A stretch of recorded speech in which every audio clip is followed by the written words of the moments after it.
Waktu saya masih kecil, SMP, SD, SMP, jenazah itu tidak boleh lewat di depan kelenteng.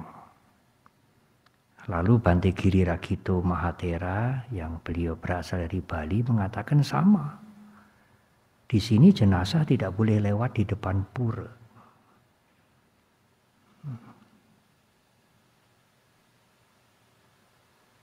Demikian juga upacara-upacara setelah Cengbing atau ini Jingwe, upacara bulan 7 ini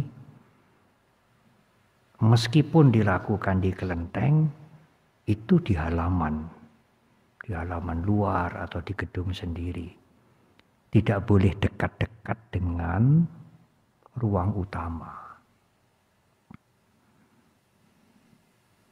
Alasannya apa? Alasannya karena para dewa itu, demikian juga di Bali, tidak senang melihat atau berhubungan dengan kematian. Alasan yang kedua, kalau upacara-upacara untuk orang meninggal dilakukan di kelenteng, yang meninggal belum tentu berani datang. Itu alasan yang kedua.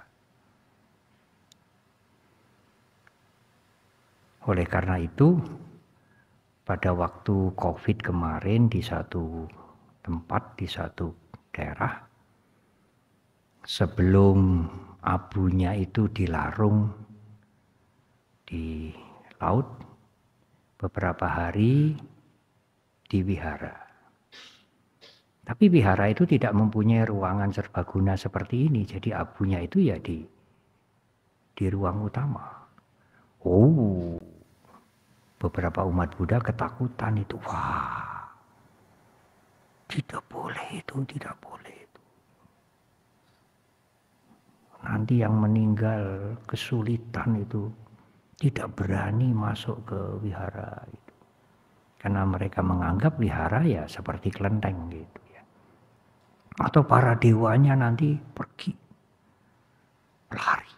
Para dewa tidak senang dengan kematian. Nah, itulah contoh-contoh diti, contoh-contoh tradisi.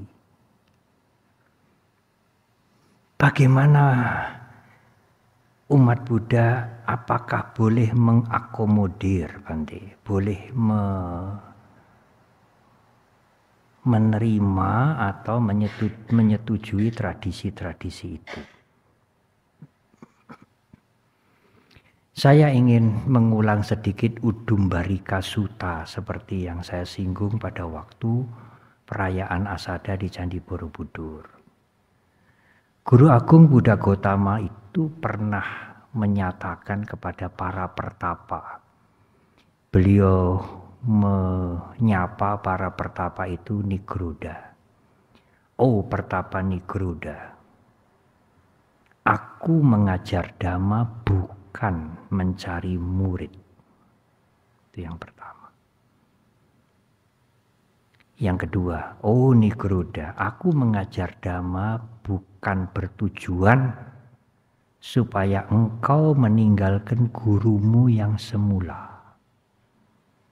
Itu otentik ucapan Guru Agung kita, bukan tafsir, bukan tulisan kemudian. Yang ketiga, oh Nigroda, aku mengajarkan Dhamma bukan bertujuan agar engkau meninggalkan tradisimu semula. Bukan. Kalimat itu sangat jelas. Tidak perlu rasanya diperjelas lagi, sudah sangat jelas. Lalu Sang Buddha Guru Agung melanjutkan, tetapi Nigroda ada hal-hal yang buruk yang kalau engkau lakukan, keburukan itu akan menghancurkan dirimu dan menghancurkan orang lain. Untuk kepentingan itulah aku mengajar Dhamma. Tetapi oh Nigroda ada hal-hal yang baik yang kalau engkau melakukan yang baik itu, engkau akan mendapatkan manfaat dan orang lain mendapatkan manfaat. Untuk kepentingan itulah aku mengajar Dhamma.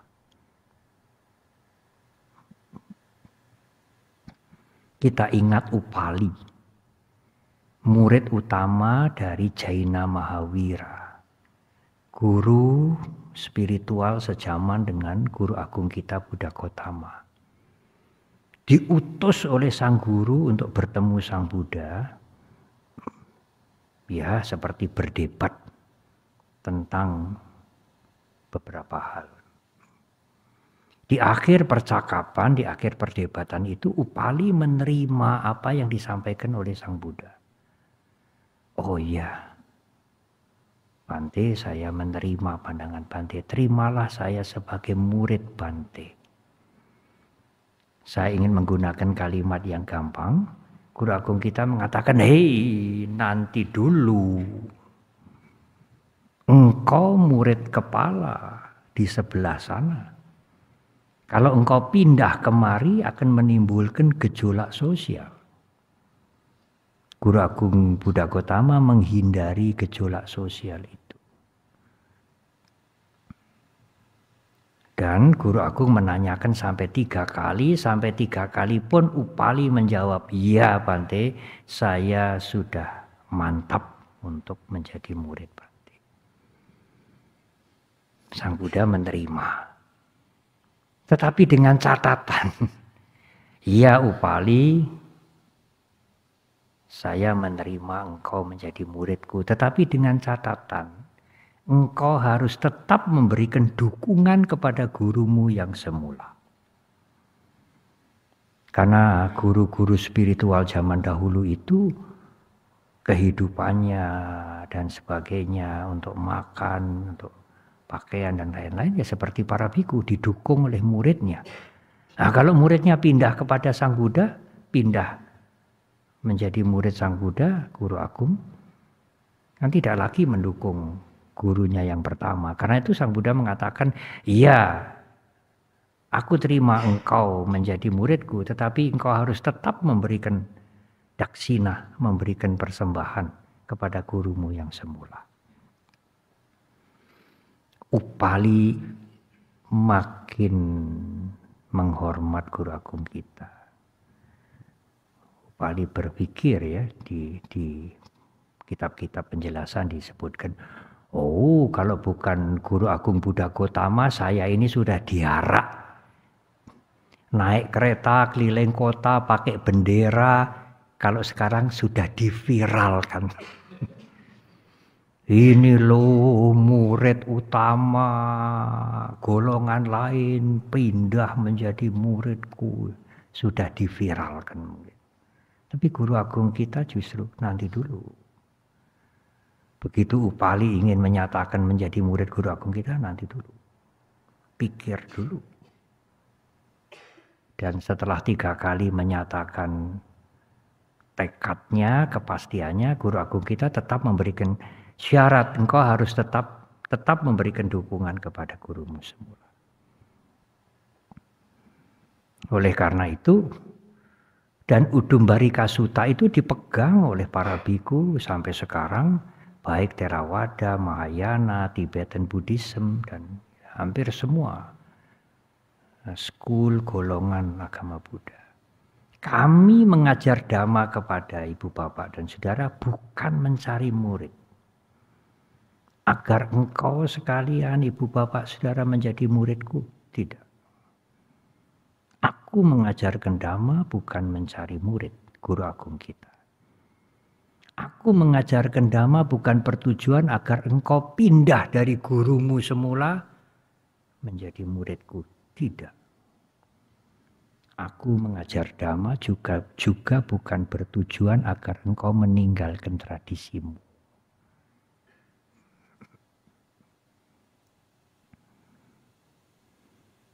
Jadi bagaimana Bante?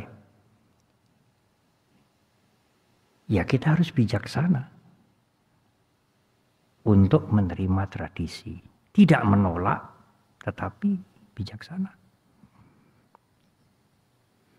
Pada waktu ada permintaan pengukuhan perkawinan tanggal berapa kemarin 3 Agustus sudah masuk suro, awal-awal suro lagi di Mendut. Saya bertanya dulu, ini sudah masuk suro loh. Yang mau dikukuhkan ini orang tuanya dari Jogja. Pengantin putrinya Jogja. Pengantin putranya orang England, orang Inggris. Umat Buddha. Kedua-duanya. Ini sudah masuk suro loh. Enggak apa-apa Bante, kami semua bersedia. Oke lah kalau bersedia, kami terima. Saya hanya ingin mengetahui, jangan sampai menimbulkan gejolak sosial yang tidak perlu. Karena mengikuti tradisi itu juga tidak ada ruginya. Mengikuti tradisi itu bukan kejahatan, tradisi tertentu ya. Pada waktu ada saudara kita yang meninggal terkena COVID, sebelum dilarung, lalu abu jenazahnya diletakkan di ruang utama karena tidak mempunyai serbaguna seperti ini. Ya saya tanya dulu kepada pengurusnya bagaimana. Enggak apa-apa Bante. Ya. Kami tidak merasa keberatan. Oh ya tidak apa-apa silakan. Ya saya harus bertanya dulu. Ya. Karena ada yang berbahaya itu berbahaya. Tidak baik untuk keluarganya. Tidak baik untuk wihara. Ya. Tetapi sebelum saya memasuki tentang pandangan yang lebih apa ya, cerita-cerita di depan itu pandangan-pandangan ringan yang mempengaruhi kehidupan sehari-hari masyarakat. Tetapi ada pandangan yang esensial. Ada pandangan-pandangan yang perlu diketahui karena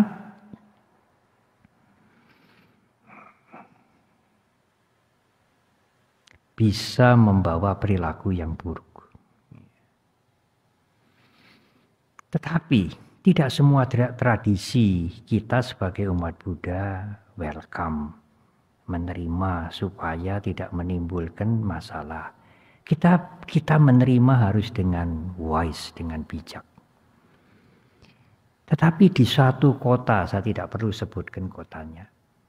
Kalau ada seseorang yang meninggal hari Sabtu, mungkin di Solo tidak ada tradisi itu. Di tempat saya lahir, di Bluro, tidak ada tradisi itu. Itu bisa aja. Jadi pada waktu jenazah itu masuk di kremasi, di dapur itu, sebelum ditutup, sebelum api dinyalakan, harus dimasukkan binatang yang masih hidup. Umumnya ayam. Ayam yang hidup-hidup itu dimasukkan di lubang pengapian itu, lalu ditutup, lalu disemprot disemprot air api ya. Jadi seperti dibakar hidup-hidup. Kalau dikebumikan, dikubur ya ayamnya itu hidup-hidup harus dimasukkan di lubang kubur itu, lalu timbun dengan tanah. Supaya yang meninggal itu ora aja. Sudah diberi teman pite. Betul, ini saya tidak membuat lelucon ya. Itu tradisi itu di dekat tempat saya, di dekat Wihara Mendujana. Tidak usah sebutkan di mana kotanya. Bagaimana Bante kalau itu terjadi pada keluarga Buddhis?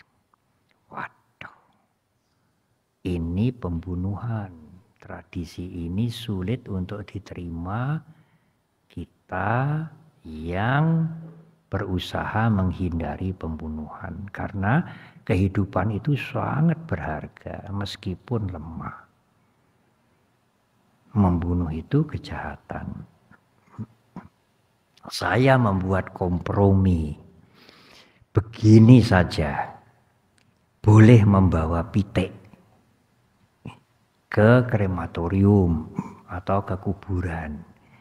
Tapi pitiknya tidak dimasukkan di lubang perapian itu. Tidak dicemplungke di lubang kubur. Pitiknya diculke wae, dilepas. Siapa yang mau menangkap silahkan. Oh iya Bante, mantap saya, setuju saya. Ada jalan tuh. Kita tidak against tradisi, tetapi kita harus bijak. Tradisi ini kejahatan atau tidak. Kalau menghindari tidak datang ke rumah umat sebagai biku harus menghindari jangan jumlah 4, itu bisa, itu bukan kejahatan. Ya kalau tidak mau jumlah 4 ya jumlah 5 lebih baik tuh. Para biku yang datang tidak hanya 4 tetapi lebih banyak 5. Kalau menghindari tidak pengukuhan perkawinan bulan suro kan bagus loh ya. Pak Joni juga bisa mengasuh bulan suro, tidak ada pengukuhan di Wihara Dhammasundara ini. Wah, bagaimana ini sudah selak ya tunda 1 bulan, wah enggak bisa Pak, sudah kebelet. Tapi ini bulan suro, enggak apa-apa Pak, kami bersedia. Ya harus ditanya dulu, silakan. Itu bukan kejahatan. Nah, pandangan-pandangan ini adalah pandangan-pandangan yang sederhana. Wah banyak lagi cerita-cerita itu. Contoh-contoh banyak juga.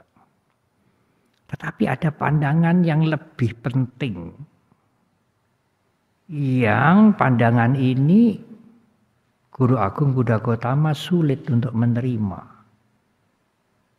Karena kalau Guru Agung mengiyakan, tidak sesuai dengan the truth, tidak sesuai dengan kasunyatan, tidak sesuai dengan kebenaran. Dan kalau itu dipegang, itu dampaknya akan hebat sekali dalam kehidupan seseorang.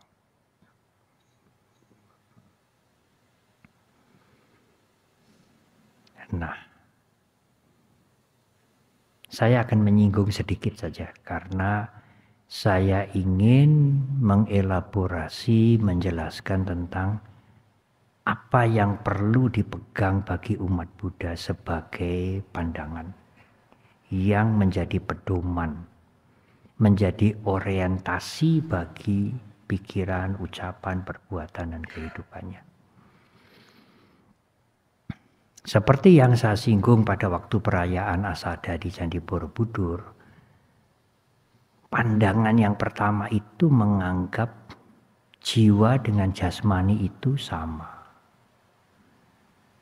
Tang jiwang, tang sarirang. Jasmani itu ya jiwa itu. Kalau jasmani ini diseneng-senengke, duduk yang nyaman. Kalau dhamma kelas duduk di bawah ini, waduh kelejutan semua ya. Duduk di kursi yang nyaman, ada AC. Tinggal di tempat yang nyaman, makan yang nyaman. Jiwanya akan senang, jiwanya akan bahagia. Karena jasmani itulah jiwa, jiwa itu jasmani, tang jiwang, tang sarirang. Kalau jasmaninya sudah tidak bisa berfungsi lagi, meninggal bagaimana? Jiwanya ya habis. Tidak ada kehidupan selanjutnya, tidak ada. Inkarnasi, ribet, surga, neraka, tidak ada. Jasmaninya hancur saat kematian, jiwanya hancur juga. Karena jasmani itu adalah jiwa, jiwa itu sama dengan jasmani. Sehingga sebelum kematian, jasmani ini harus disenang-senangkan, dienak-enakkan, yang nyaman-nyaman, yang kenikmatan harus dipuas-puaskan sepuas-puasnya, karena kalau jasmani ini sudah tidak bisa bertahan, mati jasmani, mati jiwa juga, roh juga hilang. Enggak peduli lagi moral apa segala macam, pokoknya ya selamat dari masalah di sosial masyarakat ya dilakukan saja. Itu satu pandangan. Pandangan yang lain bertolak belakang. Anyang jiwang, anyang sarirang. Jiwa itu beda banget dengan sarira, dengan bahasa daerah sariro, dengan jas, jadi bahasa Pali sarira, bahasa Sanskerta, dengan jasmani. Jasmani dengan jiwa, jiwa dengan jasmani, roh dengan jasmani. Ya jiwa itu ya sering diterjemahkan roh juga, beda-beda sekali. Jasmani ini jelek, belenggu, kotor, bikin tidak bahagia. Kurungan, ya, sangkar. Karena itu jasmani harus disakiti, dirusak, dihancurkan, sehingga tidak boleh dikasih yang enak-enak. Karena kalau dikasih yang enak-enak, yang nikmat-nikmat, nanti sang jiwa, sang roh ini melekat, lengket kecanduan sama jasmani. Kalau nanti meninggal dunia akan menemukan jasmani yang baru. Meninggal dunia menemukan jasmani yang baru. Orang entek-entek. Karena itu jasmani harus disiksa, diswakiti, dihancurkan. Sampai wong gitu ya. Saya tidak usah nyetak, ngerti sendiri itu artinya ya. Hancur jasmaninya ya. Jiwanya bebas merdeka menuju alam kekekalan. Ya kalau disenang-senangkan, diujo, dikasih yang enak-enak, yang bagus-bagus, nanti sang jiwa itu senang banget sama sang jasmani. Nanti meninggal dapat jasmani lagi. Tidak habis-habisnya, tidak bisa bebas merdeka, dikurungi terus itu. Karena senang pada kurungannya, kurungannya harus dihancurkan. Karena itu kalau suatu ketika membaca seseorang menyiksa dirinya, merusak dirinya, kok ia mau? Ya memang dia punya pandangan seperti itu. Kita yang tidak punya pandangan seperti itu tidak bisa, tidak habis pikir ya, tidak habis pikir. Rusak, itu disakiti, darah bercucuran, ya sengaja. Sampai kita pernah membaca ada kelompok yang mengajak anggotanya untuk bunuh diri bareng-bareng tuh. Loh kok ya mau itu ya? Bagaimana itu Bante? Ya Anda tidak punya pandangan seperti itu, ya sulit mengikuti cara berpikir mereka. Mereka yang punya pandangan seperti itu ya bisa saja melakukan. Karena menganggap jasmani ini kotor, jelek, buruk, kurungan, belenggu, harus dihancurkan, disiksa. Nah, dia menikmati penderitaan itu. Menikmati dalam pengertian sang jiwa tidak lengket, tidak menyenangi jasmaninya sengaja dihancurkan. Sehingga setelah meninggal sang jiwa sudah emoh punya jasmani lagi, lalu pergi ke alam kekekalan. Nah, pandangan ini berbeda banget dengan pandangan yang saya uraikan di depan tadi. Yang saya uraikan di depan itu tang jiwang, tang sarirang, jasmani ini ya roh itu, jiwa itu ya jasmani ini. Kalau jasmaninya di enak-enak, makanan enak, pakaian yang bagus-bagus, tidur di tempat yang nyaman, suasana yang nyaman, rohnya, jiwanya ya juga enak, senang gitu. Karena jasmani itu jiwa, jiwa itu jasmani. Ya, pandangan yang ekstrem yang lainnya beda banget. Guru Agung kita mengatakan dua-duanya tidak benar. Kemudian Guru Agung kita menjelaskan, ya memang jasmani tidak sama dengan kesadaran. Beliau tidak menggunakan kalimat jiwa atau roh, tapi beliau menggunakan kalimat kesadaran, consciousness, winyana. Jasmani bukan kesadaran, kesadaran bukan jasmani, tetapi saling berhubungan. Tidak sama, tidak. Beda banget juga tidak. Saling berhubungan. Kita bisa melihat karena ada kesadaran. Tetapi tidak hanya kesadaran tok. Karena ada mata daging ini. Ada yang mengatakan roh atau jiwa itu yang penting. Itu adalah sang tuan, pemilik, penguasa. Panca indera ini hanya alat. Yang utama, yang menjadi tuannya, menjadi pemiliknya itu sang roh, sang jiwa. Mata, telinga, hidung, panca indera ini hanya alat. Apa benar? Sekarang kalau kedua matanya rusak, buta.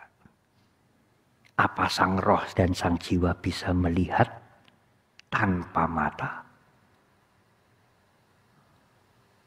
Kan katanya sang jiwa, sang roh ini pemilik, penguasa. Yang paling berkuasa, paling utama. Mata hanya alat. Nah kalau matanya rusak, sang penguasa, sang roh nggak bisa melihat. Sebaliknya, kalau kesadarannya tidak ada, matanya ini masih bagus. Seseorang yang meninggal beberapa menit atau mungkin sampai 1 jam, matanya masih bagus. Belum rusak. Juga tidak bisa melihat. Mata daging ini masih bagus, tapi kesadaran tidak ada, juga tidak bisa melihat. Tapi kesadaran masih ada, yang sering dikatakan kelompok lain mengatakan roh, masih ada, tapi matanya ini rusak, juga tidak bisa melihat. Ajaran Guru Agung kita menambahkan faktor ketiga. Tidak hanya kesadaran, tidak hanya mata daging, tapi ada faktor ketiga. Rupa aramana, objek yang berwujud bentuk yang bisa dilihat. Karena apa? Karena penglihatan tidak bisa melihat bau. Penglihatan mata meskipun ada kesadaran tidak bisa melihat suara. Mata meskipun ada kesadaran tidak bisa melihat rasa. Yang bisa dilihat oleh mata dan kesadaran mata, caku winyana, caku ayatana, hanya bentuk-bentuk, warna-warna, bentuk-bentuk rupa ini. Kalau tidak ada bentuk-bentuk, tidak ada warna-warna, kita tutup mata, apa yang dilihat? Ya hanya hitam saja. 3 unsur. Mana yang paling penting Ibu Bapak sekalian? Dari 3 ini mana yang paling penting? Kesadaran, caku winyana, mata, dan objek. Mana yang paling penting? 3-tiganya penting. Yang penting ya kesadarannya, Bante, rohnya. Ya tidak ada mata, tidak bisa melihat. Yang penting kalau gitu matanya. Tidak ada kesadarannya, ya tidak bisa melihat. Plus yang dilihat. Ada mata, ada kesadaran, tidak ada yang dilihat, ya tidak bisa melihat. Itu paticca samuppada. Berbeda antara mata, kesadaran, dan objek. Tetapi saling berhubungan. Nah, Guru Agung kita menamakan itu Majjhima Dhamma. Pandangan ini adalah pandangan tengah. Bukan yang ini, bukan yang itu. Bukan yang menganggap bahwa jiwa sama dengan jasmani, jasmani sama dengan jiwa. Juga bukan jiwa atau roh itu berbeda dengan jasmani, jasmani berbeda dengan roh. Tetapi pandangan Sang Buddha bahwa kesadaran dengan jasmani itu saling berhubungan.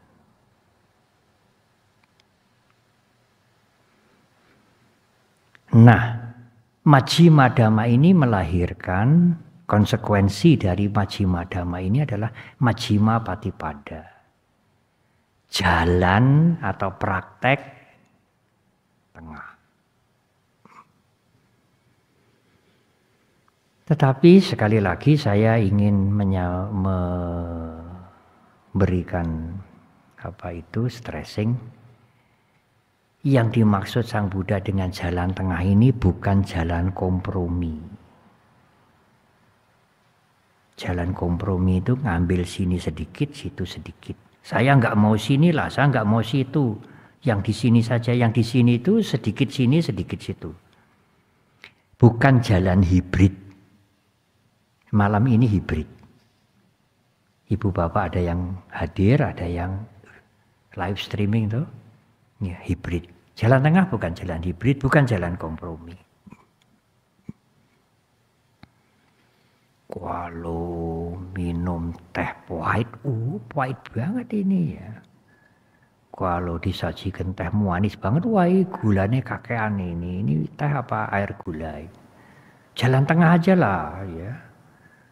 Ya gulanya sidik-sidik ya, supaya tidak terlalu pahit. Tidak. Anda ngambil jurang kiri sedikit ya kecemplung jurang. Anda ambil jurang kanan sedikit ya kecemplung jurang. Jalan tengah ini bukan mengambil jurang kiri sedikit, jurang kanan sedikit. Ini betul-betul jalan yang baru. Di khotbah pertama Guru Agung kita menyatakan dalam bahasa Pali, Pube ananusutesu dhamesu. Jalan ini Pube ananusutesu. Belum pernah saya dengar sebelumnya. Jadi Guru Agung kita belum pernah mendengar jalan tengah ini dari guru-guru beliau. Alara Kalama, Udakarama Putra. Belum pernah mendengar dari ayahnya, dari kakek-kakeknya, belum pernah mendengar. Jadi jalan tengah itu khas ditemukan oleh Guru Agung Buddha Gautama. Ini bukan jalan perpaduan, bukan jalan kompromi. Ini jalan baru. Hanya Guru Agung kita memberikan nama Majjhima Patipada, jalan tengah, untuk membedakan dengan dua jalan yang ekstrim ini.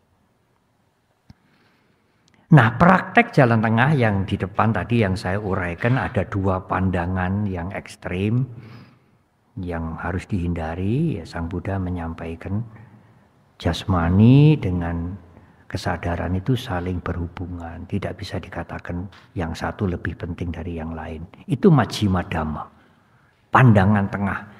Yang saya uraikan kemudian ini Majjhima Patipada, laku tengah. Praktek tengah. Lakunya bagaimana sekarang? Kalau kita memegang pandangan tengah, lalu laku kita, praktek kita dalam kehidupan sehari-hari bagaimana?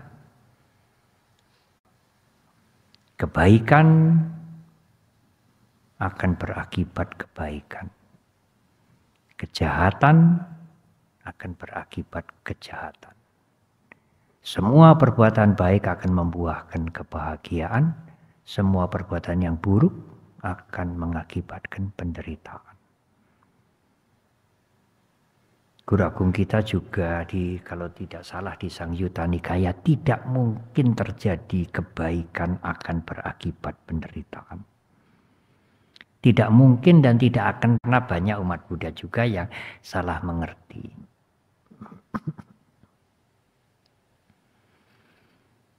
Sering saya mendengar seseorang terkena musibah, ya, apakah kendaraannya hancur, apakah kemudian tiba-tiba sakit yang sulit disembuhkan.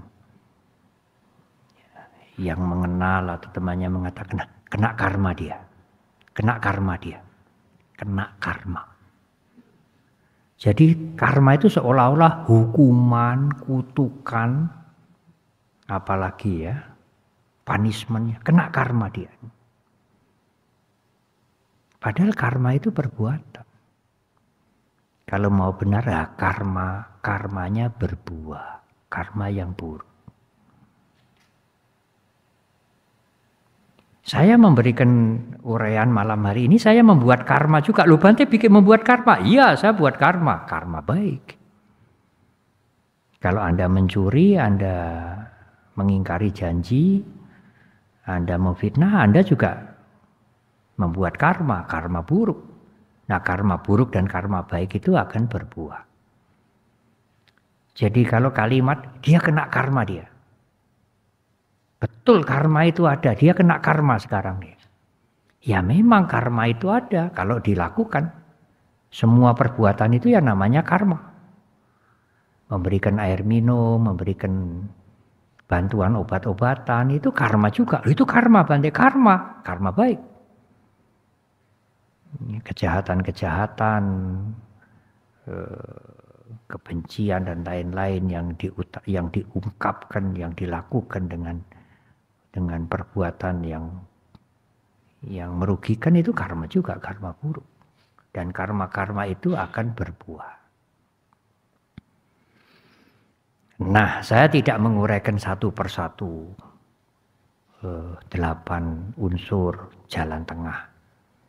Saya akan melanjutkan dengan,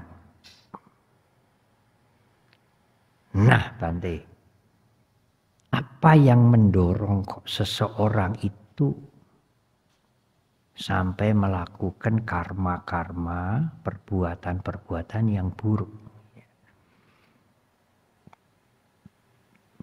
Ada 3. Dan ketiga-tiganya ini mempunyai sifat yang berbeda. Yang pertama adalah loba, keserakahan. Sering juga loba ini digantikan atau disebutkan dengan istilah yang agak berbeda, raga. Loba itu keserakahan.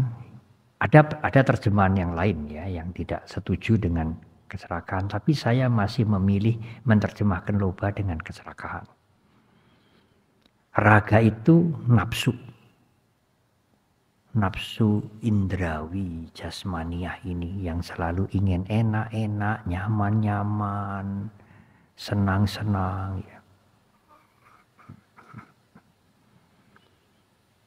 Dari mana datangnya loba, keserakahan dan nafsu itu? Mulo bukane, dari mana datangnya? Datangnya dari hal-hal yang menyenangkan. Jadi kalau ibu, bapak dan saudara, kalau kita melihat hal-hal yang menyenangkan, itu akan menginginkan, memiliki, menginginkan lagi, menikmati lagi. Wedana pacaya tanha dalam Patijasampada. Perasaan senang itu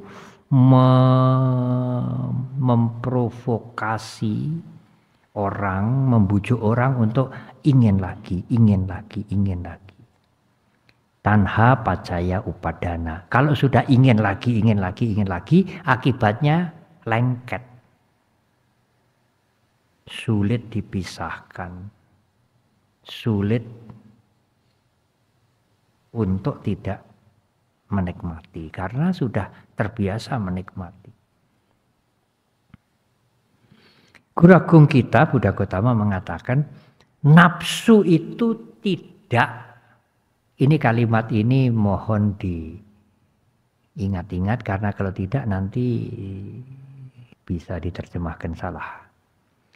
Nafsu itu tidak amat tercela. Apalagi kalau dilakukan terbatas. Nafsu mendengar pujian-pujian yang menyenangkan, nafsu mendengar bau-bauan yang paling disuka, makanan yang paling disuka, bentuk-bentuk yang paling disuka, termasuk nafsu seksual, keinginan untuk tidur enak, makan enak, semuanya. Anda menikmati itu apakah kejahatan? Tidak sih. Belum tentu kejahatan. Tetapi kalau tanpa batas bisa menimbulkan masalah. hidup punya suami, punya istri. Apakah itu kejahatan? Tidak. Tetapi harus dibatasi. Kalau pasangan prianya, pasangan wanitanya tidak terbatas, ganti. Nah, bisa menjadi masalah, bisa timbul kejahatan. Oleh karena itu Guru Agung kita mengatakan nafsu itu tidak amat tercela, apalagi kalau dibatasi. Punya pakaian apakah itu kejahatan? Itu kebutuhan, Bante, ya, kebutuhan. Tetapi kalau pakaiannya banyak, koleksi pakaiannya sangat-sangat banyak, ya bukan kejahatan, tetapi tercela juga. Kalau dibatasi, kebutuhan adalah kebutuhan dan ada pakaian serep, tidak terlalu banyak, menjadi wajar. Tapi kalau tidak terbatas ya tercela juga, meskipun tidak amat tercela. Jadi bagaimana, Bante? Kuncinya adalah hati-hati kalau kita merasa senang. Apa saja. Senang yang dilihat, senang yang didengar, senang yang dinikmati, dirasakan, apa saja yang menimbulkan senang, berhati-hatilah. Karena wedana pacaya tanha, karena yang menyenangkan itu mengundang untuk melakukan lagi, ayo melakukan lagi karena enak-enak. Dan kalau sudah dituruti lagi, tanha pacaya upadana, menjadi lengket. Ini adalah bahaya. Sulit untuk mengenal perubahan, sulit untuk menerima perubahan. Kelengketan itu sulit untuk dilepaskan. Dan bisa dilakukan, bisa ditempuh ya kalau seseorang sudah lengket, sudah menyenangi sesuatu dengan perilaku yang buruk sekalipun, merugikan yang lain sekalipun. Asal kenikmatan itu saya bisa menikmati kembali. Yang kedua adalah kebencian. Dalam bahasa Pali disebut dosa. Dalam bahasa Sanskerta disebut dwesa. Guru Agung kita mengatakan kebencian ini lebih tercela.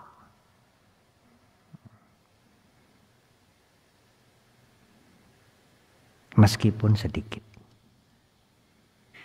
Karena kalau orang sudah tidak senang, minimal dia menghindar, menjauhi. Tetapi salah-salah bisa menyingkirkan, menghancurkan, membunuh juga.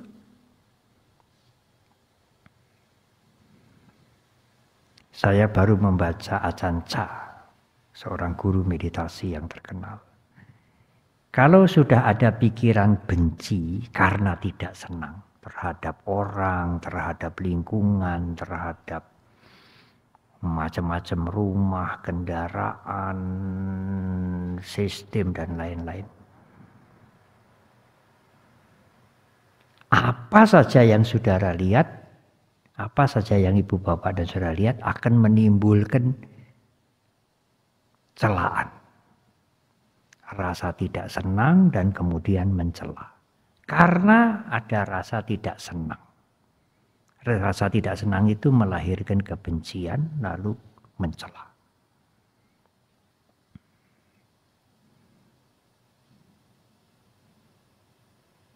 Kalau saudara mempunyai sati, kesadaran, itu rasa tidak senang juga harus berhati-hati. Hati-hati kalau rasa tidak senang muncul. Kalau rasa tidak senang itu diketahui, Ajahn Chah mengatakan semua yang dilihat akan memberikan pelajaran yang baik. Bukan mencela, apalagi mencari-cari kelemahannya, tapi menjadi pelajaran yang baik. Karena tidak berangkat dari kebencian. Kan Ada rasa tidak senang Bante, rasa tidak senangnya sudah dinetralkan dengan kesadaran, disadari. Oh iki aku lagi ora seneng toh. Begitu disadari rasa tidak senang itu akan menurun. Kalau rasa tidak senang itu turun, kebencian tidak muncul. Jadi yang dilihat itu jadi pelajaran. Bukan jadi sasaran untuk kritik. Cari kelemahan, selalu begitu, kritik, cari kelemahan, kritik. Nah semuanya kalau dicari kelemahan, dicari kritik ya mesti ada. Apa bedanya Bante dengan keserakahan dengan atau nafsu tadi? Guru Agung mengatakan, menjelaskan, nafsu atau keserakahan itu tidak mudah dihilangkan. Apalagi kalau sudah upadana, sudah lengket, sudah seneng banget, cocok banget. Apalagi ya, keraket banget, sulit. Tetapi kebencian meskipun kalau nafsu itu tidak amat tercela, tetapi sulit dilenyapkan. Kalau kebencian itu lebih tercela, tetapi mudah dilenyapkan. Kalau Anda makan sesuatu yang enak, tidak ada sati, tidak ada kesadaran. Kepengen lagi, kepengen lagi. Besok nyari lagi. Beberapa hari, beberapa bulan, lama-lama jadi ketagihan dengan makanan itu. Kalau tidak ada ya nyari-nyari, pesan-pesan. Cari apa lewat apa GoFood karena sudah ketagihan dengan itu. Tetapi karena itu bukan kejahatan sih, tidak amat tercela, tetapi kalau sudah lengket itu sulit untuk dipisahkan. Kalau kebencian ini lebih tercela, tetapi mudah untuk dilenyapkan. Makan makanan yang enggak enak. Sudah wis sepisan iki wae. Ora usah dibaleni. Selesai kebenciannya.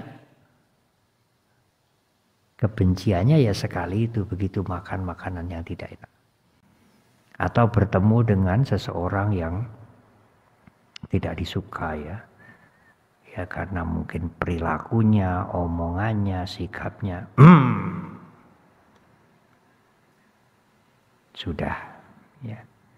Kalau bisa ora usah ketemu meneh supaya tidak timbul kebencian gitu.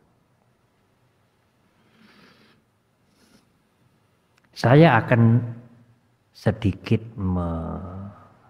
memberikan keterangan atau penjelasan yang agak lebar tentang kebencian ini. Kalau Anda itu difitnah, meskipun Anda tidak melakukan itu, atau diisukan yang buruk, atau dicela, atau diberi predikat, mengabdi sungguh-sungguh, berbakti sungguh-sungguh, tapi ya itu pencitraan, cari nama.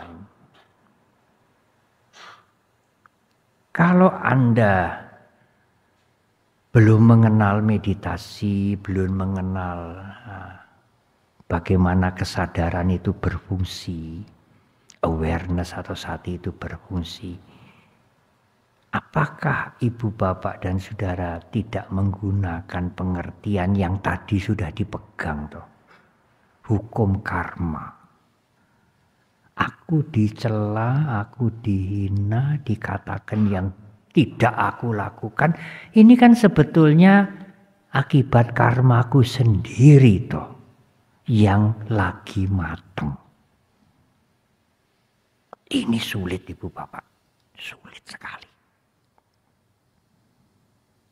Jadi kalau ada seseorang misalnya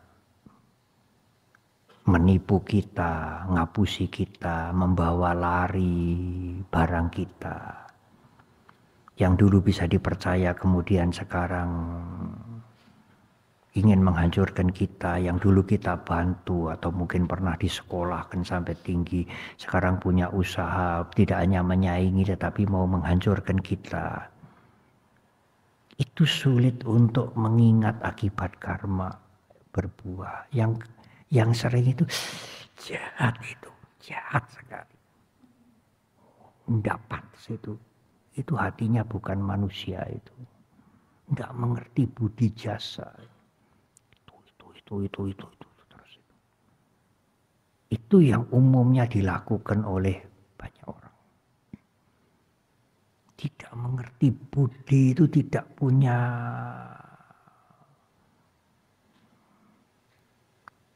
liangsip. Tidak punya rasa, tidak punya hati nurani, binatang lah itu ya. Menungso kaya ngono kuwi. Jadi amat sulit untuk karmaku berbuah ini. Orang yang dulu baik saya tolong, saya bantu, saya belani, sekarang mau menghancurkan saya. Karmaku berbuah. Apakah kita tidak berpikir begitu? Aku sekarang disio-sio, enggak pernah digape. Namaku di mana-mana yang diceritakan hanya jelek-jelekku. Orang kok kayak begitu. Padahal dulu kenal baik, apalagi masih mambu sedulur. Tempat saya namanya mambu sego wadang.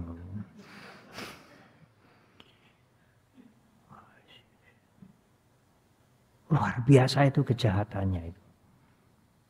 Kok tidak, aduh luar biasa ini karma buruk saya berbuah. Cobalah, meskipun sulit, paksakan begitu. Tidak usah diucapkan, tidak usah orang lain mendengar. Di dalam hati saya, ini karma burukku luar biasa ini berbuah ini. Kalau bukan bagianku, bukan akibat karmaku, nggak akan datang kepada diriku. Iya, harus diterima ini. Itu nanti kebenciannya akan berkurang. Separuh atau mungkin banyak. Dan kita melihat orang itu kasihan. Wah, nanti kalau karma buruk dia berbuah. Rasain kalau karma burukmu nanti berbuah lebih hebat dari aku. Itu kebencian juga itu ya. Arep balas ora bisa ya, jadi memakai dhamma untuk ngantem gitu ya. Apalagi kalau ditulis di WA lalu dikirim gitu. Wah, itu kejahatan juga. Itu ngumbar kebencian itu. Itu bukan menyadari karma buruk berbuah, tetapi menggunakan hukum karma untuk mengutuk. Meminjam hukum karma untuk mengutuk orang lain. Marilah kita menggunakan hukum karma untuk memeriksa diri kita sendiri. Bagaimanapun baiknya Anda, pinternya Anda, apalagi ya tulusnya Anda, kalau memang ada orang yang tidak senang, ingin mencelakai, memfitnah, sentimen pada Anda, ya mau tidak mau harus diakui karmaku sedang berbuah. Itu paling gampang. Ya kalau Anda mengerti wipasana, ya menggunakan kesadarannya untuk menyadari rasa tidak senang yang muncul karena fitnah, karena celaan, karena hinaan, karena hujatan dan lain-lain. Tapi kalau tidak cukup kuat kesadarannya, tidak cukup kuat latihan wipasananya, ya gunakan saja pandangan yang sudah kita pegang. Apalagi pandangan benar itu unsur pertama dari jalan tengah. Sebelum Sang Buddha berbicara pikiran benar, ucapan benar, perbuatan benar, Sang Buddha berbicara pandangan benar dulu. Karena pandangan benar itu menjadi orientasi yang nyetir. yang nyetir semua pikiran kita, cara berpikir kita, cara berbicara kita, cara berbuat kita, penghidupan kita, pencaharian kita, yang semuanya yang nyetir itu pandangan kita.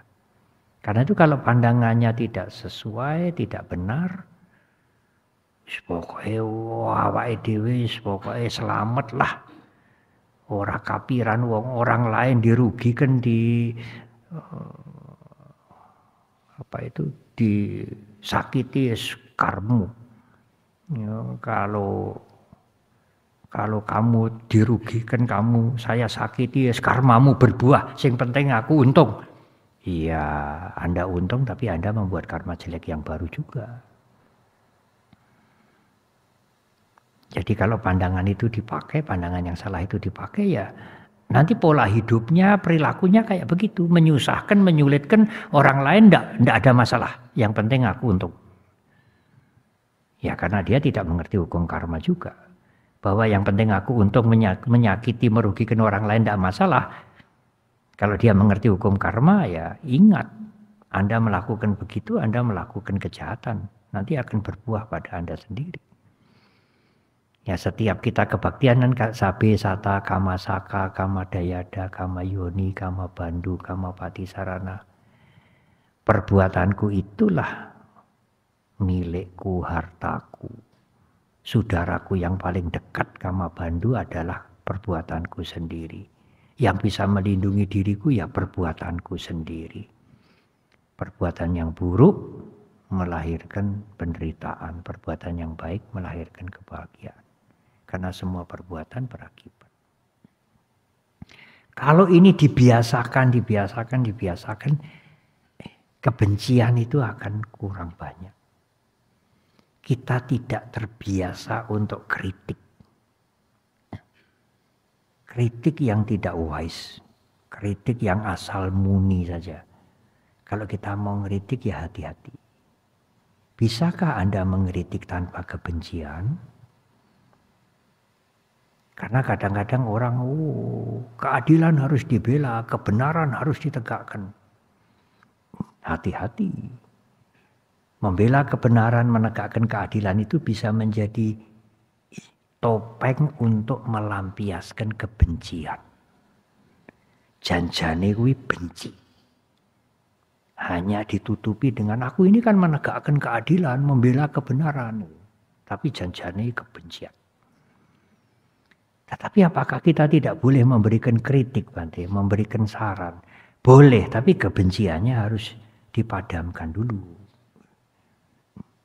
Memadamkannya dengan sati, dengan kesadaran, dengan sampajanya. Kalau kebenciannya ini sudah padam, maka kritik yang keluar itu kasih sayang. Bukan untuk bersembunyi balas dendam. Kritik, membela yang benar, membela kebaikan, membela HAM. Ini kan demokrasi. Ya kalau tidak hati-hati itu semua bisa digunakan untuk menyelimuti kebencian kita. Mau membalas dengan nama yang bagus. Para guru-guru meditasi mengingatkan kita hati-hati ya. Memberikan kritik-kritik itu hati-hati. Jangan sampai itu memancing timbulnya kebencian. Karena kalau kebencian sudah muncul, Acanca mengatakan semua yang dilihat kelemahannya. Dan kemudian dicela.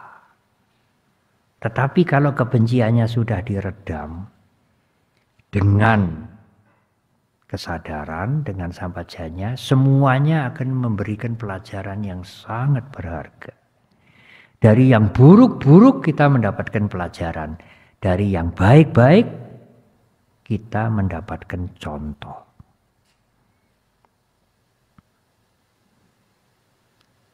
Yang terakhir, penyebab dari perilaku yang buruk yang terakhir adalah moha.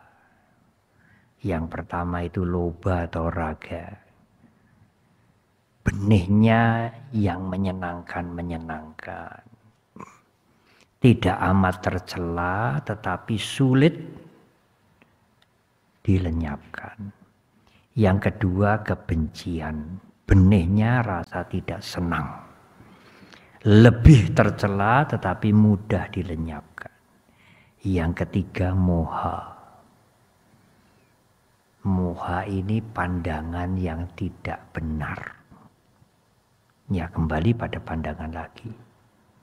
Dibandingkan dengan yang pertama Bante, dengan raga atau loba, dengan kebencian, Guru Agung kita mengatakan moha, kegelapan batin ini sangat tercela.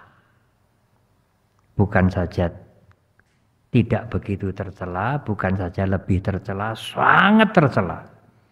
Dan sangat sulit dilenyapkan. Ya seperti yang di depan saya uraikan. Kalau orang punya pandangan jasmani ini kotor, jelek, kurungan, dia menghancurkan jasmaninya. Menyiksa dirinya. Kita tidak bisa memahami dia. Edan kae. Bukan edan. Karena dia punya pandangan tertentu yang dipegang. Ya pandangannya itu yang membuat kita mengatakan edan. Memang sengaja dia menghancurkan jasmaninya supaya rohnya itu bisa bebas, merdeka, menuju alam kekekalan. Tidak menyenangi jasmani dan setelah meninggal tidak mencari atau tidak mendapatkan jasmani lagi. Itu sangat tercela. Termasuk kalau dia tidak memegang pengertian atau pandangan tentang hukum karma. Suraono, sebab akibat itu suraono. Awake dhewe arep mau berbuat apa sak karepe awake dhewe. Lah nanti kalau sak karepe awake dhewe, kalau tertangkap polisi atau bagaimana, lah itu rak baru apes. Kalau enggak apes kan lolos terus. Dan yang apes itu kan tidak banyak.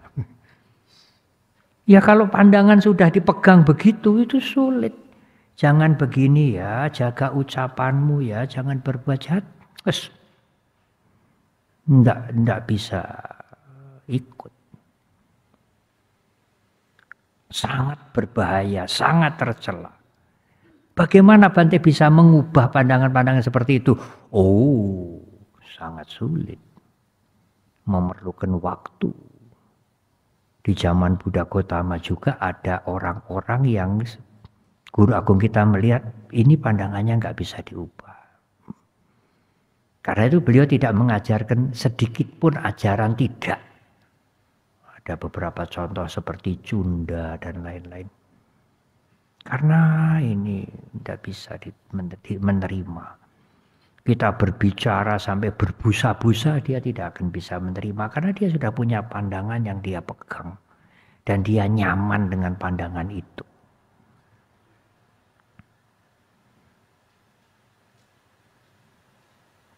Ya termasuk keakuan. Moha, sumber dari pandangan yang buruk itu sebetulnya adalah keakuan. Ada aku.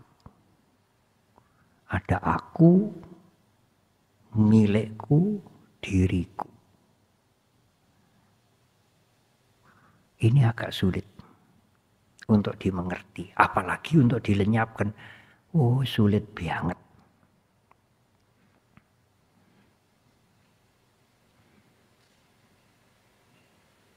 Kalau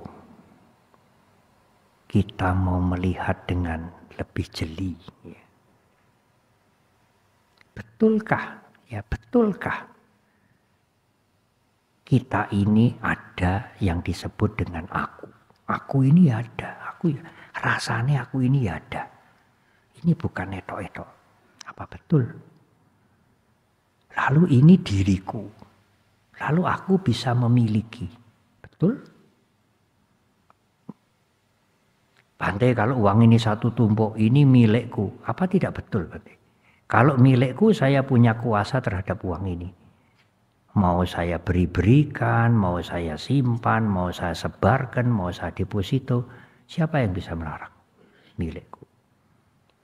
Ya, untuk itu mungkin betul.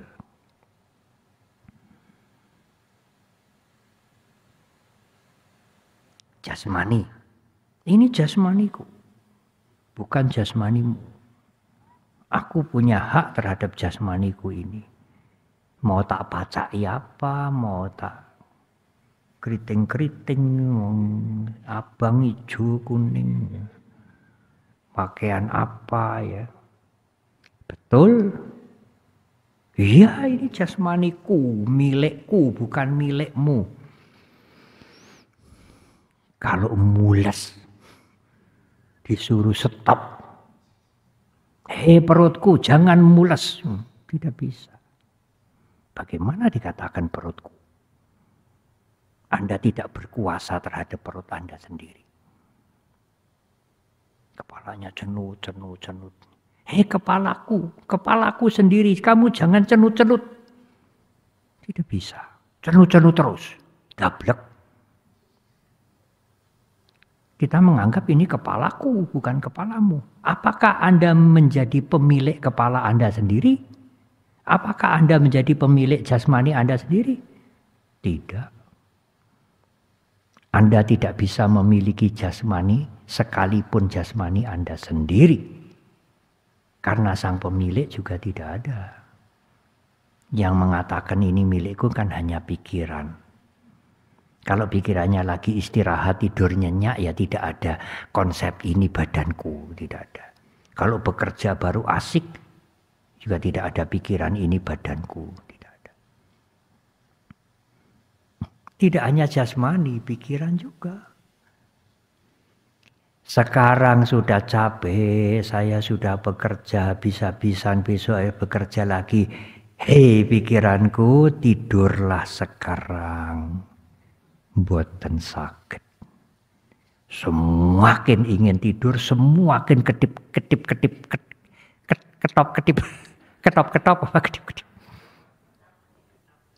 Bagaimana mengatakan ini pikiranku? Anda tidak bisa menguasai pikiran Anda sendiri. Apalagi menguasai pikiran orang lain. Sulit. Nggak mungkin.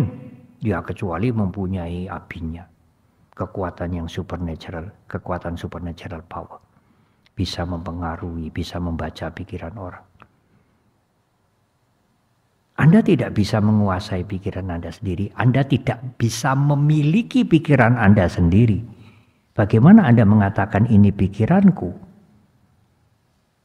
Itu hanya baik untuk berkomunikasi. Kalau Bante ini sandalnya siapa? Sandal Bante? Ya ini sandal saya.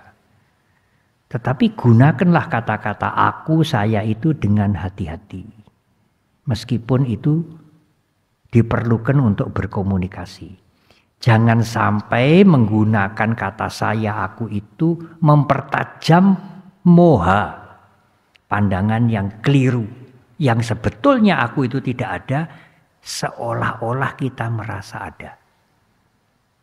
Sama sekali itu tidak ada. Tapi sulit bagi kita untuk melihat bahwa itu tidak ada. Sulit sekali. Sulit untuk melenyapkan itu. Untuk mengatakan, untuk melihat kenyataan bahwa aku itu tidak ada. Sulit banget. Dan kalau aku itu ada, sangat berbahaya. Karena sang aku itulah yang menimbulkan keserakahan, menimbulkan ingin menguasai, menimbulkan ingin bermacam-macam, menimbulkan kebencian, kebengisan, kekejaman, semuanya dari aku.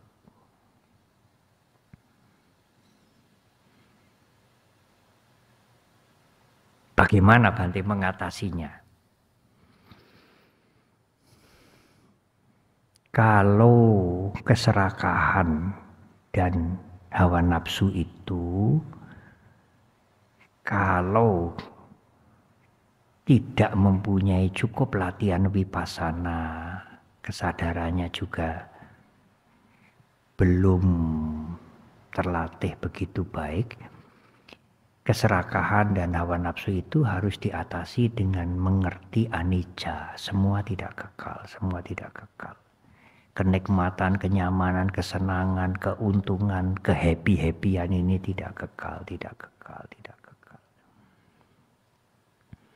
Dan di balik yang kita senangi-senangi itu juga ada kehancuran. Ya, kalau kita punya sati sampajanya, kesadaran kita cukup karena kita melatih meditasi, ya kalau timbul yang senang-senang itu disadari.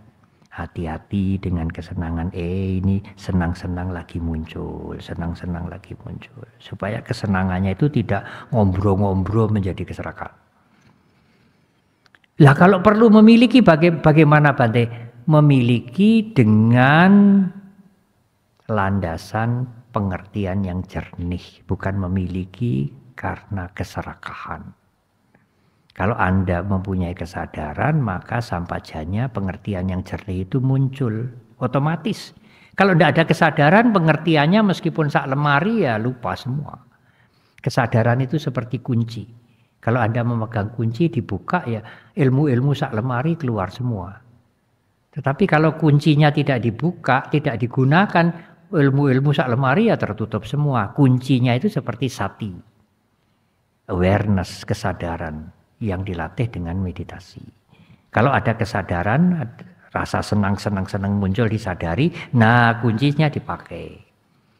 Kalau ingin menikmati, ingin membutuhkan, ingin memerlukan yang menyenangkan itu, diputuskan dengan pengertian yang jernih. Bukan diputuskan atas dorongan keserakahan.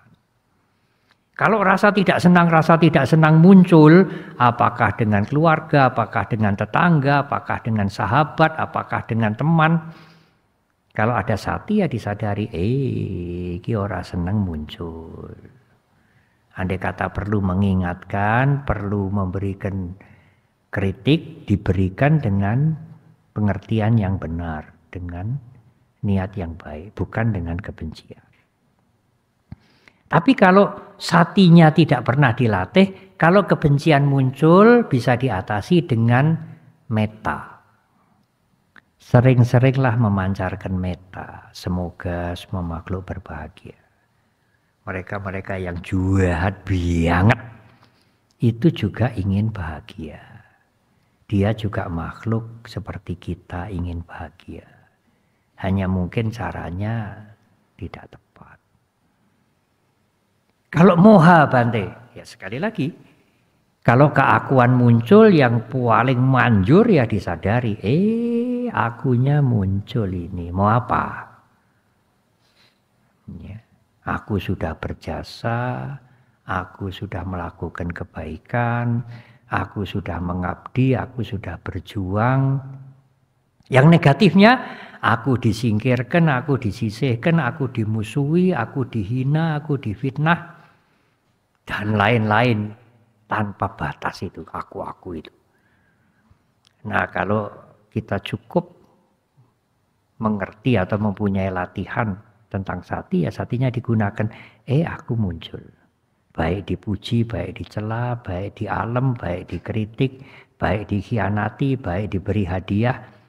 Timbul rasa suka, rasa tidak suka, rasa bangga, rasa kecewa, akunya muncul.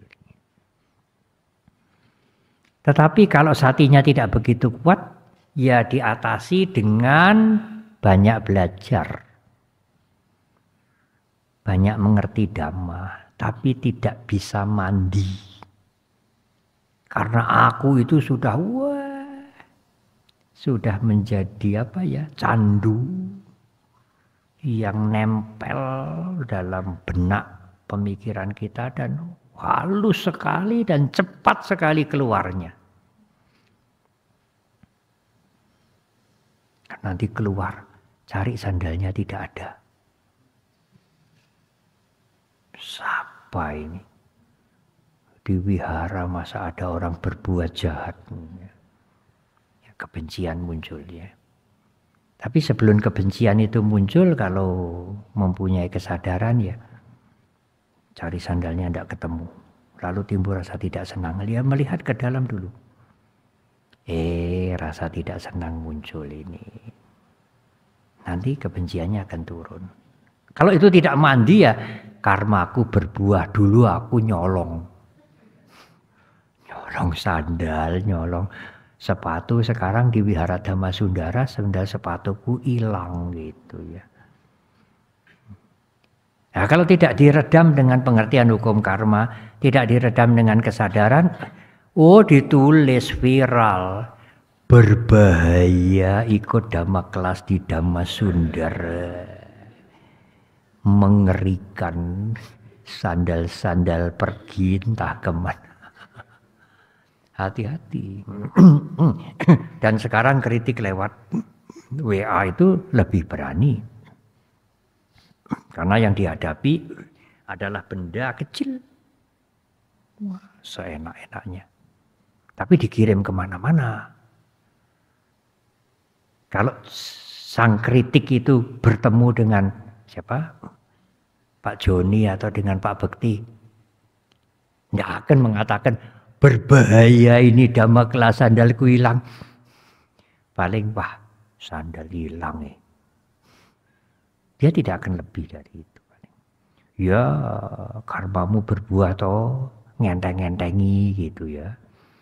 Dulu almarhum Pak Wowor Biku Agabalu kalau pernah melakukan keburukan setumpuk begini. Lalu sekarang difitnah, ditipu, dimaki-maki, dikatakan yang bukan-bukan. Karma buruknya kan berbuah. Yang setumpuk begini karena berbuah tinggal segini. Senang apa enggak senang? Senang begitu ya. Ya jadi jangan marah kepada orang yang mencuri, memaki-maki, memfitnah itu. Bikin karmamu buruk setumpuk begini. Ya sekarang tinggal sedikit. Ini jangan membuat karma buruk yang baru. Ya. Nah itulah 3 hal ya saya harus selesai. Ini sudah hampir jam 9. Inilah 3 hal yang mendorong seseorang untuk melakukan kejahatan. Guru Agung kita menjelaskan dengan jelas sekali apa bedanya 3 ini, dari mana datangnya 3 ini, bagaimana mengatasinya. Ya, secara singkat, keserakahan atau hawa nafsu itu datang dari hal-hal yang menyenangkan. Yang kalau tidak disadari, kalau tidak ingat tentang anicca, tidak ingat tentang kehancuran, yang menyenangkan itu akan membakar keserakahan, membakar hawa nafsu, menimbulkan kelengketan. Memang tidak semuanya kejahatan, apalagi kalau dibatasi. Sehingga tidak amat tercela, tetapi sulit dihapus kalau sudah lengket. Kebencian muncul karena hal-hal yang tidak menyenangkan terhadap orang, terhadap teman, terhadap siapa saja, terhadap keadaan, terhadap makanan, terhadap segala macam, terhadap yang kita dengar, yang kita lihat. Lebih tercela karena bisa memancing orang melakukan kejahatan, merugikan yang lain. Tetapi mudah diatasi dengan memancarkan metta cinta kasih atau dengan menyadari rasa tidak senang yang mulai muncul supaya tidak menjadi kebencian. Sedangkan moha sangat tercela karena keakuan itu sumber dari keserakahan, dari kebencian, ingin menuntut ini, menuntut itu, menghancurkan ini, menghancurkan itu, pokoknya yang tidak membuat kita nikmat, singkirkan yang membuat kita nikmat, kita ingin menguasai. Amat tercela, sumber dari semua kotoran batin dan sulit untuk dilenyapkan. Tadi saya memberikan contoh-contoh untuk meyakinkan kita bahwa aku itu aku, diriku, milikku, tidak ada. Itu hanya diperlukan untuk omong-omong, untuk berkomunikasi di tengah-tengah masyarakat dan menggunakan aku itu dengan bijak. Di dalam, saya tidak ingat sumbernya, bahwa Guru Agung Buddha Gotama pernah menyatakan bahwa beliau menggunakan aku itu tidak akan tergelincir menjadi titik, menjadi pandangan yang salah, semata-mata untuk berkomunikasi. Iya, kalau ini sepedaku, uangku, rumahku. Tapi kalau ada gempa bumi, rumah ya ambruk juga. Bagaimana bisa mengatakan rumahku lagi? Aku tidak kuasa juga kepada rumah ini. Yang paling dekat ya, jasmaninya, matanya, telinganya. Usia sudah lanjut, sakit-sakit jasmani tidak bisa dikuasai untuk menjadi sesuai dengan selera kita. Meskipun kita merasa ini jasmaniku. Tidak hanya itu, pikiran, perasaan pun melihat apa itu? Tayangan yang menyenangkan gitu ya. Ada upacara 17-an. Ada nyanyi si Farel. Wah, kita ikut senang ya. Gembira gitu. Lalu kemudian tiba-tiba, kamu sekarang gembiralah. Gembira apa? Kita tidak bisa memerintahkan pikiran kita, perasaan kita untuk gembira sekarang. Perasaanku, pikiranku sekarang ini nangislah. Nangislah. Ya harus cari ingatan-ingatan yang mengharukan, yang membuat sedih ya baru bisa menangis. Kita tidak bisa memerintahkan begitu. Itu pun salah satu proof, salah satu bukti bahwa perasaan dan pikiran kita bukan milik kita. Bukan di bawah kekuasaan yang disebut kita, karena si penguasa pun tidak ada. Pikiran menjadi senang, perasaan menjadi senang, tidak senang karena ada faktornya. Ada penyebab-penyebabnya yang muncul sehingga bisa senang, bisa tertawa, bisa jingkrak-jingkrak, bisa nangis, bisa terharu, bisa sedih sekali, bisa puas, gembira karena ada faktor-faktornya. Bukan karena di dalam Anatalakkhana Sutta, khotbah Sang Buddha kedua setelah Dhammacakka, hari kelima setelah Asada, Sang Buddha memberikan khotbah tentang anatta, penting sekali. Bukan karena, perasaanku, aku mau begini, aku mau begitu. Pikiranku, aku mau begini, aku mau begitu. Tidak bisa semua. Itu adalah proof, adalah bukti bahwa perasaan, pikiran, ingatan, kesadaran bukan milikku, bukan diriku, juga bukan aku. Yang ada apa Bante? Sangkara, perpaduan-perpaduan yang terus berubah. Kesadaran yang terus berubah. Terima kasih.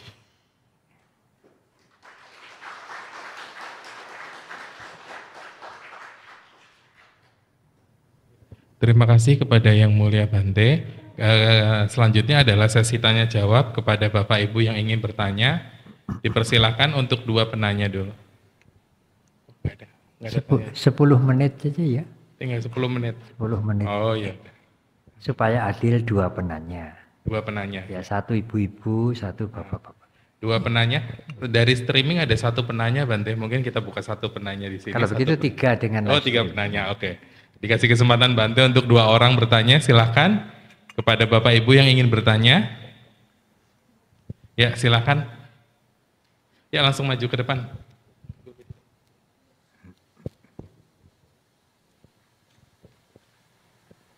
Saya minta pertanyaannya tunggal ya, tidak ABC. Oh ya. Tidak ABC dan sampaikan dengan singkat supaya menghemat waktu. Ya. Selamat malam Bante. Iya, selamat malam. Mohon penjelasan tentang pandangan Sang Guru Agung Buddha Gautama mengenai societal roles expectations. Misalnya bahwa kita ini hidup di society yang patriarkal, bahwa ada pandangan-pandangan terutama di masyarakat ketimuran atau lebih spesifiknya Solo, bahwa pemimpin dalam berbagai lingkup itu seharusnya pria seperti itu, breadwinner pria, pemimpin keluarga pria. Nah, bahwa seseorang itu harus bersikap bagaimana di dalam society yang expectationsnya seperti itu, tetapi tidak selalu bisa mengikuti seperti itu. Kalau saya pribadi juga memimpin usaha, memimpin tim, dan saya rasa saya mau dan mampu melakukan itu. Tapi ada pandangan masyarakat yang bilang seharusnya atau sebaiknya laki-laki. Begitu juga dalam keluarga, misalnya yang lebih dominan ibunya, nanti ada orang yang bilang harusnya perempuan itu tunduk kepada laki-laki. Dan secara luasnya societal roles and expectations gitu. Terima kasih. Saya bisa menangkap. Ya. Saya jawab langsung saja, tetapi jawaban saya mungkin tidak panjang ya. Memuaskan atau tidak ya tergantung dari yang menangkap, yang mengerti, yang menyampaikan pertanyaan. Potensi pria dan wanita dijelaskan oleh Guru Agung kita sama dalam mencapai kebebasan dari penderitaan.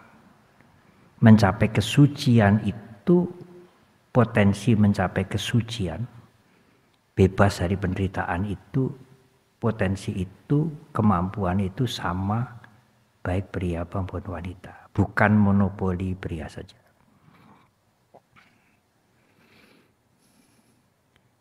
Ini jawaban pertama. Jawaban yang kedua mungkin lebih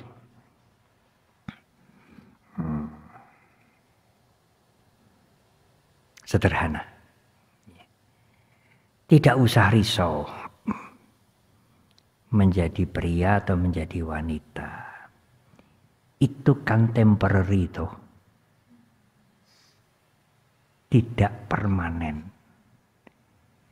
Ibu bapak sekalian setelah kehidupan ini bisa menjadi pria. Bisa juga menjadi wanita.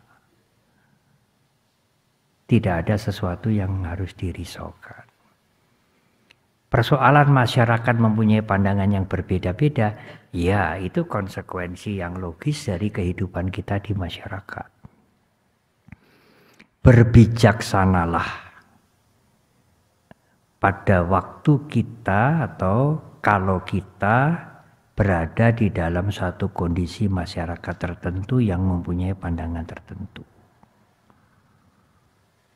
Apakah kita boleh mengubahnya, Bante? Ya, silahkan, tetapi harus dengan bijaksana. Jangan sampai kritik itu, perbaikan itu menimbulkan kebencian baru. Menimbulkan permusuhan yang sebetulnya tidak perlu. Dengan kebijaksanaan, dengan dalam bahasa Pali upaya kausalya, harus ada cara yang bijak untuk melakukan perubahan. Sama seperti murid-murid ingin memberikan kritik, ingin memperbaiki atau ingin menyampaikan saran kepada sang guru. Di dalam tradisi Buddhis, Sang murid tidak bisa langsung terang-terangan, "Hei Pak Guru, jangan begitu." Kalau sudah kehilangan rasa hormatnya, maka dia tidak akan sulit menerima pengetahuan lagi dari guru itu, karena dia sudah tidak menghormat lagi. Seorang murid harus menyampaikan kritik kepada guru itu dengan cara yang bijak. Apakah dengan perumpamaan ataukah melewati orang yang lain. Ya. Demikian juga kita ingin mengubah pandangan di masyarakat, ya berusahalah untuk melakukan itu dengan bijak. Ya, yang tadi saya jelaskan itu tulisan Thich Nhat Hanh yang sudah meninggal. Janganlah terpancing pada saat melakukan atau memberikan koreksi, kritik koreksi terhadap pemimpin, terhadap kelompok masyarakat, janganlah terpancing sehingga timbul kebencian. Apalagi kalau ibu-ibu timbul kebencian kepada bapak-bapak, wah bapak-bapak ini maha kuasa, mau seenak-enaknya. Demikian juga kalau bapak-bapak timbul kebencian kepada ibu-ibu, ya kedua-duanya tidak bijaksana. Lakukanlah kritik itu dengan melihat ke dalam, menggunakan kesadaran sehingga kita tidak tergelincir atau terjebak dengan kebencian. Ya. Itu jawaban saya, meskipun mungkin tidak memuaskan. Ya. Satu lagi yang lain. Sekarang giliran ibu-ibu atau giliran bapak. Ya. Kalau tidak ada langsung ke. Ya. Silakan bagi bapak ibu yang ingin bertanya. Ya. Masih ada yang mau bertanya. Ya. Sudah. Ibu-ibu. Ibu-ibu sudah Nggak tadi. apa.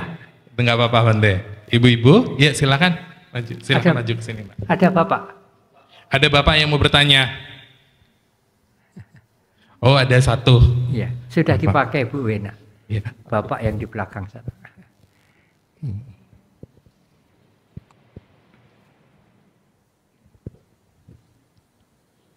Selamat malam Bante, Namo Buddhaya.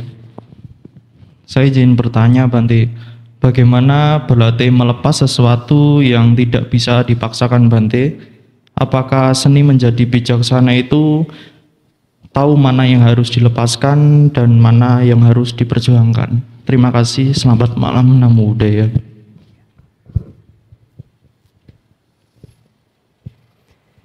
Bijaksana dalam arti yang paling rendah adalah mengerti yang baik dan mengerti yang buruk. Apa batasannya baik dan buruk? Apakah kalau baik itu mesti menjadi umat Buddha? Ya, kalau bukan umat Buddha itu buruk? Tidak demikian. Yang baik adalah kalau dilakukan berguna untuk dirinya dan berguna untuk orang lain. Bermanfaat untuk dirinya, bermanfaat untuk orang lain. Kalau hanya berguna atau bermanfaat untuk satu pihak dirinya sendiri, itu bukan baik. Jadi guru agung kita menggunakan kriteria benar atau tidak benar itu dilihat dari moral. Kalau perilaku itu merugikan salah satu pihak, itu tidak baik. Aku salah kama. Kalau perilaku itu berguna untuk diri sendiri, bermanfaat untuk orang lain, itu baik. Kebaikan, kebijaksanaan yang paling tinggi adalah memahami anicca, dukkha, anatta. Tidak hanya memahami secara intelektual, tetapi juga melihat anicca, dukkha, anatta dengan kesadaran. Karena mengerti anicca, dukkha, anatta tidak kekal. Yang tidak kekal itu bisa menimbulkan kekecewaan. Dan tidak ada aku yang sebenarnya. Tadi saya mendengarkan Bante sudah jelas sekali. Aku tidak bisa memiliki perutku, perasaanku, pikiranku. Aku bukan penguasa. Karena aku itu hanya ilusi, hanya pikiran. itu mengerti anicca dukkha anatta intelektual. Tapi akunya ya masih saja. Nanti sebentar pulang, aku sudah mengerti bahwa sekarang tidak ada aku. Ya aku juga itu. Oleh karena itu, panya atau kebijaksanaan yang lebih tinggi dan yang paling tinggi adalah dengan kesadaran merealisir atau melihat anicca dukkha anatta. Melihat dengan kesadaran, bukan mengerti dengan intelektual. Nah itu perlu praktek. Tentu prakteknya tidak lain adalah sila samadhi. Dengan mengurangi kejahatan-kejahatan, keburukan-keburukan, dengan menjaga sila, maka timbullah ketenangan dalam meditasi. Tetapi meditasi bukan hanya mencari ketenangan saja, bukan hanya memburu ketenangan saja. Dengan suasana yang tenang itu, kesadaran akan melihat timbul tenggelamnya perasaan, timbul tenggelamnya pikiran. Sehingga akan melihat, semuanya timbul tenggelam. Tidak ada yang abadi, tidak ada inti yang inherent, yang tetap bertahan. Semuanya akan timbul tenggelam. Maka tidak perlu lagi kelengketan.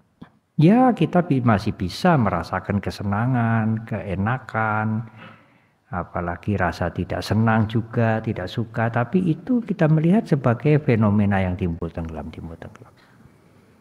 Tidak usah menanggapi dengan kebencian, tidak usah melekati. Demikian juga yang menjadi pemilik juga hanya konsep-konsep yang ada pada pikiran saja. Dan semua yang saya uraikan ini intelektual. Anda harus merealisir itu dengan kesadaran Anda. Meskipun Anda mengerti uraian yang 2 jam ini dengan jelas sekali, tetap itu intelektual. Kalau Anda mengerti apa yang saya uraikan 2 jam ini dengan terang, dengan jelas sekali, sudah cukup. 2 tahun lebih pandemi ini yang dulu kita sulit atau waktu mendengarkan dhamma itu singkat. Sekarang dengan adanya pandemi ini Anda bisa mendengarkan uraian-uraian dhamma ini masif. Tiap saat itu di YouTube. Anda mau mendengarkan uraian dhamma 24 jam juga bisa. Sambil tidur, sambil di kamar mandi, sambil di kendaraan. Dalam masa pandemi ini 2 tahun ini, saya pikir mungkin ya sekarang ini orang-orang yang mencapai kesucian banyak mungkin.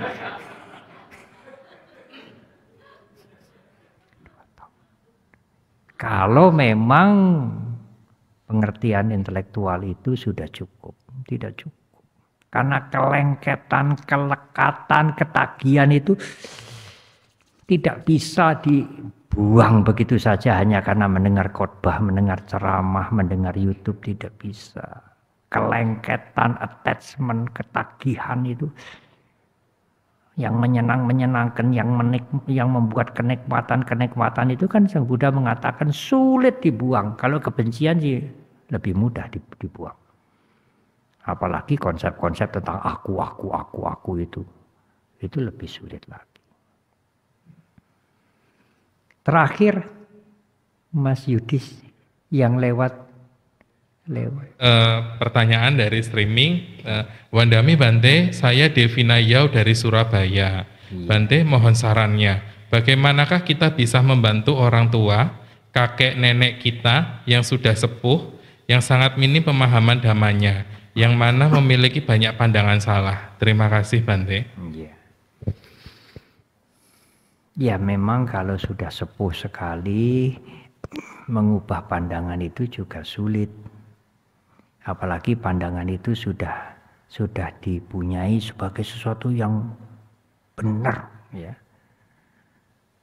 Sudah membuat juga nyaman, ya. Seperti angka 4 itu. Kalau Anda pernah tinggal di Thailand itu angka 4 itu menakutkan, ya.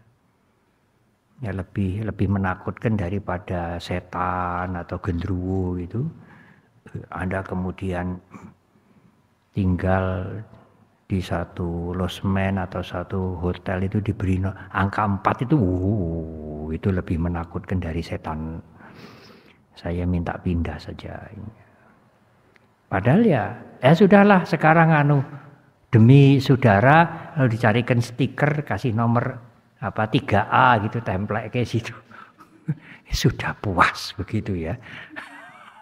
Sebelum ditemplei nomor 3A mungkin waktu kalau tidak bisa minta ganti tidur mungkin betul-betul didatangi setan mungkin ya. Ya dari ketakutannya pikirannya itu sendiri. Lalu kalau tidak bisa diubah pandangannya bagaimana? Berbuat baik sajalah. Apalagi sebagai anak. Kepada orang tua, kepada kakek, kepada nenek, ya kita melakukan kebaikan saja.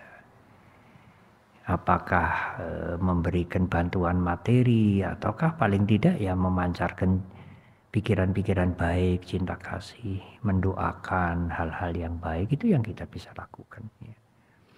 Oleh karena itu kan Sang Buddha mengatakan kepada ibu dan ayah, kalau kita mau memikul di pundak kanan, pundak kiri bertahun-tahun, merawat bertahun-tahun, jasanya belum terbalas. Yang dia melahirkan, merawat kita, mempertaruhkan hidupnya, membesarkan kita.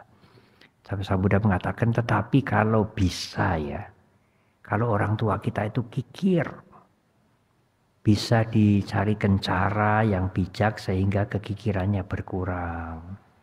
Kemudian suka berdana. Kalau yang semula itu